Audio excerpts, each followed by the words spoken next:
So how have you been? I haven't talked to you like forever. I mean, I had hair, I think, the last time I talked.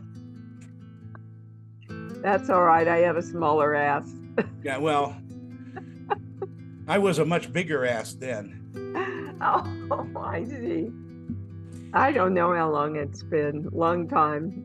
You know, when Lori told me that I had an opportunity to chat with you, I just jumped at it because, again, you are so iconic, and Thank you. the films you've been in have touched millions and millions of people, and I just love the way you approach a role. I mean, was that training? Did you go into like the Stanislavski method, Meisner? Do you use No, something like that? it's actually the Charles Conrad method. He did study and teach at Meisner, but then he developed a whole method of his own. And, I studied with Uta Hagen and Jeff Corey, but Sure. when I found Charles, I found acting. Wow. It was the freedom that I wanted and needed, because when my brain starts to try and figure something out, it's disaster. If I just go on instinct, it's always right on. Wow. It's crazy. And So, Jeff Corey was an amazing actor. I mean, I remember him from, episodes on Star Trek and way back in the Westerns and all that. But boy, he really was a deep, deep actor. he was a deep actor, and he was a really good teacher and very kind person. But as was Uda. But with the way my little bean brain worked, what Charles taught us to do was to get our energy very, very high and throw all our energy to the werewolf or the dog or the person we're working with, right? And what that does is it opens up a channel. So I don't break anything down. I don't figure out beats, which work brilliantly for a lot of people. But for me, when I can channel the character and let her tell me what to do, I'm home. Yeah. I studied the William Conrad method, where if you don't get it right, just eat a sandwich. Only two of us in this interview would get that joke. So, Tony. Yes. Tell me, how much stand-up have you done? I used to write comedy years ago.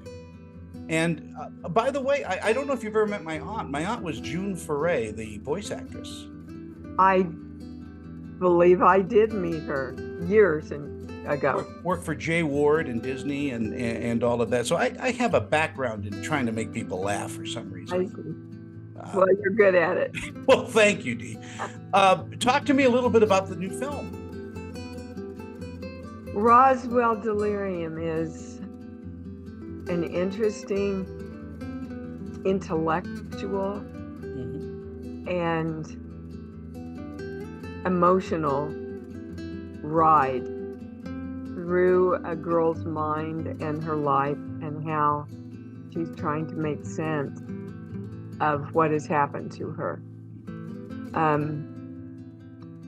And her performance is really wonderful in the film. I think I have 3 scenes in the film. I just really love the project, and I love the character that I play. She's very washed out, simple woman,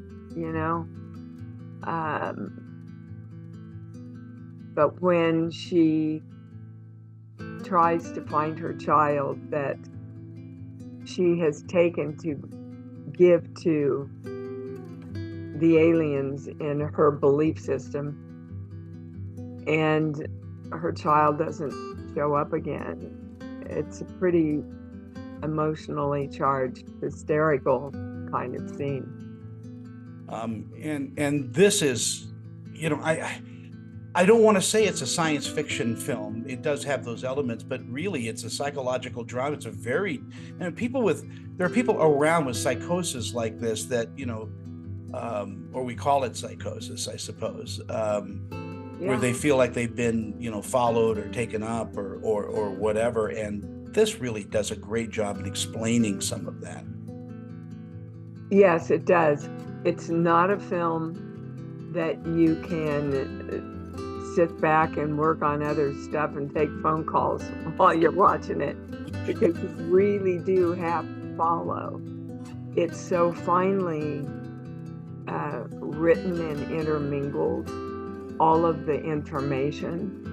And, so don't go in expecting to see a Marvel movie, because this is more psychological, like Cujo.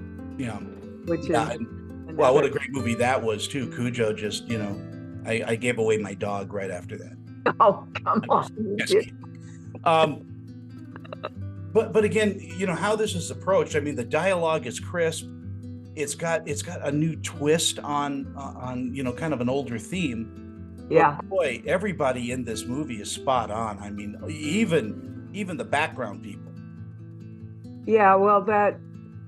I pay homage to Richard for that. Where the heck is he? He's trying to check into your room is what is going on. He probably got the time. Well, we've been dancing around times for the last week trying to get all this put together. And so my apologies and my don't even worry about that. I mean, mine adjustable. You were flying in. Changed the flight on me, and I didn't land until 11:10, so I knew there was no possible way I was going to get here until noon. Where are you right now? Really made that. Albuquerque. Wow. Well, I'll talk slower. Sorry. I'm trying to entertain you until Richard gets here. Well, Richard may not get here. So what if he doesn't? And then we'll just have 20 minutes with you. Muddle on then. Yeah. Do you? I know all these movies that you've done are like children. Do you have a favorite though film that? Yeah. Revisit once in a while. Favorite. Cujo. Oh yeah. I just, felt like I went as far as I could go, as truthfully as I could do it. Wow. I love E.T. I love the Howling. I love the Frighteners and Critters, and I don't know, Cujo's just kind of my baby.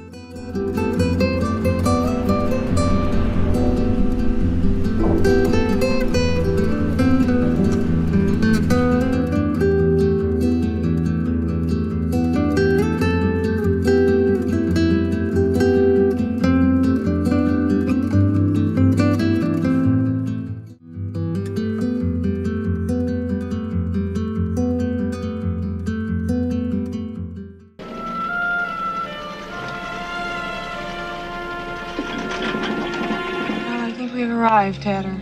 Yeah, but is anybody home? Hello? Cujo!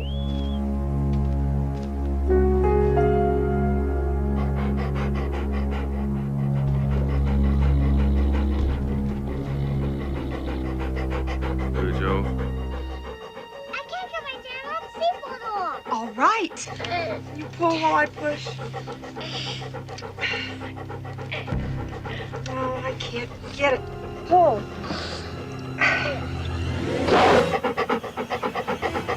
Knowing that all around you are, guys holding boom mics and there's donuts but to be able to lose all that and just give us those moments of sheer terror are brilliant. Well, thank you. And like you said, that's my job. If I'm not terrified, the audience doesn't get terrified.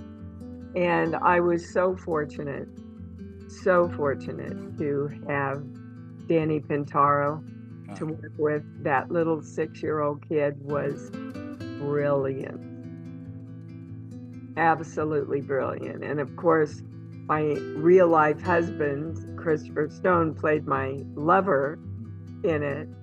And I had done The Howling with Dan Blatt, whom I adored.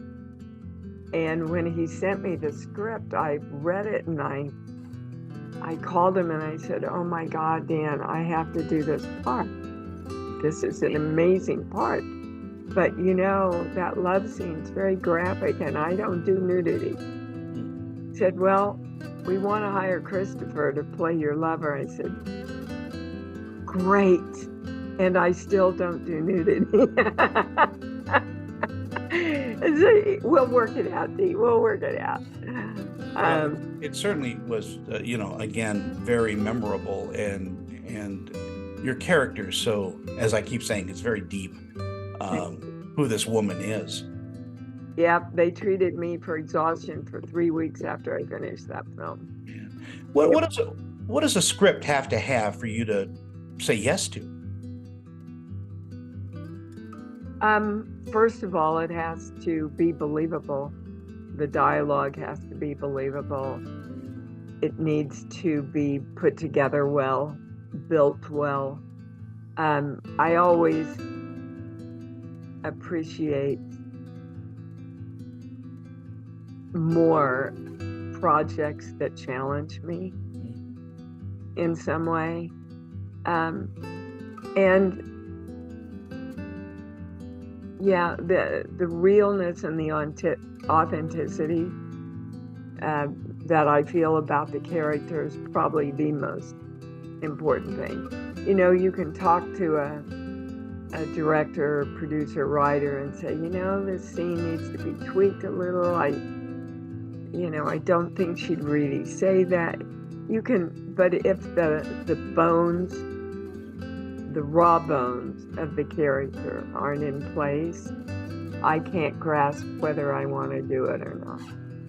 Do you think audiences are getting tired of quick fix type movies where you have a build up and then a payoff build up? I mean, this movie particularly has this kind of arc to it that I'm so used to back in the 70s, and where you get a chance to develop the story and then bam, the payoff comes.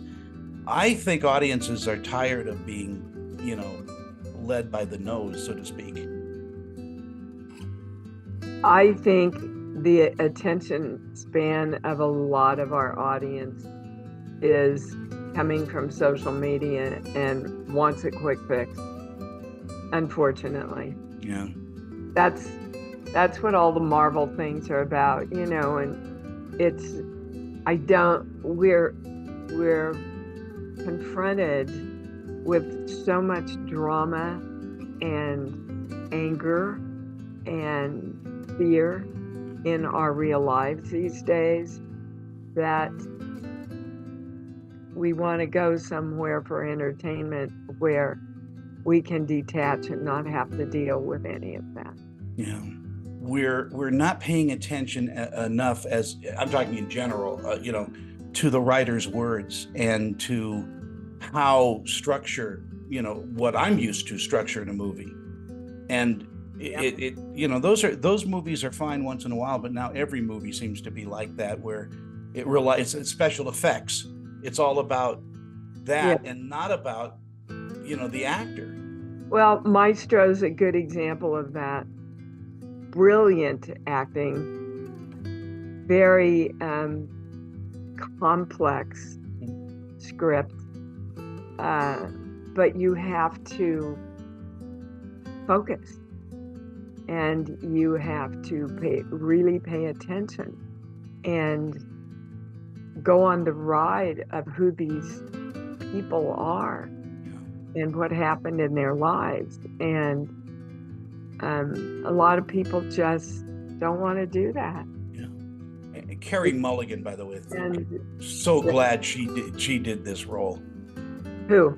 Carey Mulligan. My God, was she brilliant? Yes, and so was he. He wasn't doing an imitation. He was Leonard Bernstein. Yeah. And you could tell that. Yeah.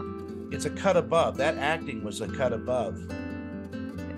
It's really a brilliant piece of work that's really being glossed over. think, especially at all the awards. I don't know. I can't figure it out. Why?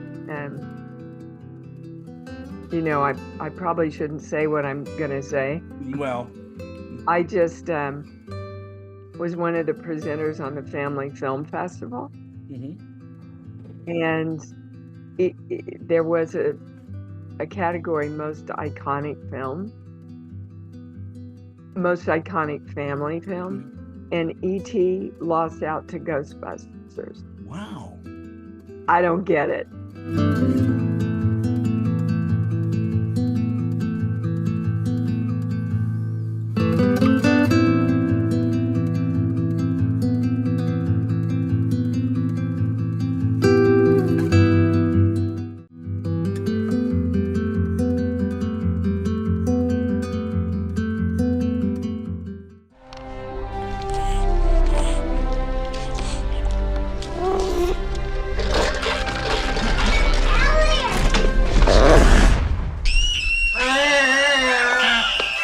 I still revisit ET because every era that I go through, every 5 or 6 years, I get something new out of it, something that I didn't see before. It's a brilliant, simple, yet complex movie that really does talk about everything that's important in the creation of our lives in a very simple way. Now, you work with Michael J. Fox. In The Frighteners, In The Frighteners, that's Peter Jackson's first film or second film. He had done Heavenly Creatures and a bunch of very weird other. I don't know if you've seen a lot of his early films. Very weird. Peter's one of my favorites. I've just been lucky to work with a lot of really brilliant directors. Well, that's a blessing, because have you ever hopped behind the camera and directed? No. Why not? I've directed stage. I certainly definitely would never direct TV ever, because TV direction is by you have about 10 people putting their votes in. Writers are part of the directing team now. We've got co-producers, and it's just becoming more and more, for me anyway. And there, of course, are exceptions, of course. But, it's almost like multiple choice. Well, let's try it this way. Let's try it that way. Let's try it this way. Well, what is the old saying, Dee? It's theater is life, theater is art, film is life, and television is furniture. I've never heard that. Did you make that up, Tony? No, I didn't. I think it was Truffaut that said that. Wow. Well, he didn't like TV either. Again, there is some absolutely brilliant TV, like Succession. Oh yeah, but they're not like TV like we know TV. They're more like mini movies that give the director and the writer complete control. Whereas something that is more broad, that is art by committee, as I said. Yeah. And you can't do it. For me, the magic on a set happens when the director's very clear about what he wants. He communicates that to everyone on the set, as well as the actors. And he also gives the actors an opportunity and an invitation to bring in their own ideas. And, oh my gosh, what about this?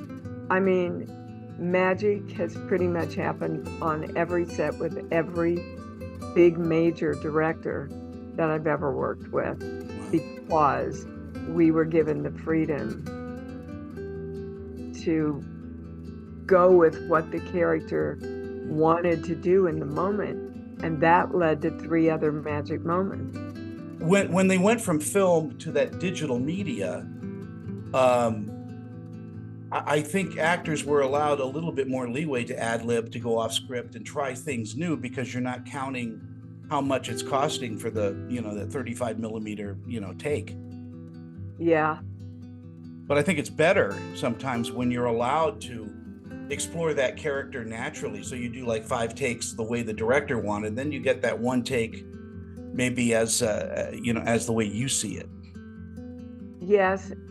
And the drawback to that is a lot of times you never have the director right there on the set watching you, working. They're off in some other room watching a monitor.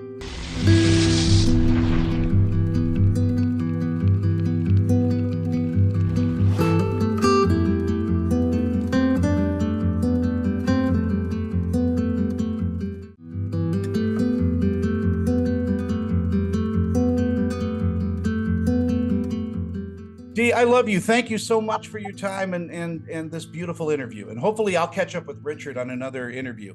Okay, well, you tell him hi for me. Well, you're going to talk to him first, so you tell him, where the hell were you? I'm gonna as soon as we hang up. All right, sweetheart. Thank you so much, Dee, and you take care. Thank you. You too. Bye-bye. Bye-bye.